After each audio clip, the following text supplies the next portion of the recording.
Hey guys, good morning. Welcome back to the another vlog. Same పండుకోతి లెక్కనే ఉన్నా కదా, మీరే చెప్పండి ఒకసారి. సేమ్ పండు కోతి లెక్కనున్నావురా. ఎన్ని రోజులైతుంది మామ ఇలాంటి చిన్న పక్షులను చూసి. ఎప్పుడో చిన్నప్పుడు చూస్తే ఇప్పుడు చూస్తున్నా, మీరు నమ్ముతారో నమ్మరో. ఇప్పుడున్న ఈ రేడియేషన్ ప్రాబ్లమ్స్కి బర్డ్స్ కనిపించట్లేదు. ఇదే నేను ఏడా చూడలే, ఇంత చిన్న చెట్టుకి ఇన్ని పూలు కాసినాయా. నా జీవితంలో ఈరోజు ఏందో మొత్తం వింతలు జరుగుతున్నాయి. మీరు కూడా ఇలాంటి వింతలు చూస్తుంటే కామెంట్ బాక్స్లో కామెంట్ చేయరు, కొంచెం నాకు కూడా అర్థమవుతుంది కదా ఎట్లా కాసినాయని. మీ అందరి ఫేవరెట్ పర్సన్ వచ్చేసాడు ఫైనల్గా.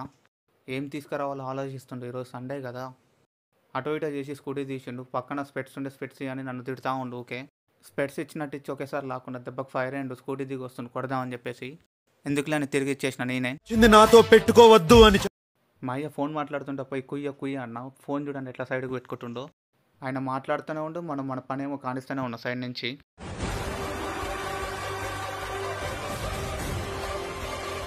హెల్త్ అయితే కొంచెం బాగాలేదు, అందుకోసం ఈ మధ్యకాలంలో సబ్జా వాటర్ తాగుతున్నా. ఇప్పుడే ఇక ఇంటికైతే వచ్చేసిన చర్చి దగ్గర నుంచి. ఎండ మాత్రం దంచి కొడుతుంది, అసలుకి వర్షాకాలం లెక్కనే లేదు. ఈ వీడియో మీకు నచ్చినట్లయితే లైక్ చేయండి, షేర్ చేయండి, సబ్స్క్రైబ్ చేయండి.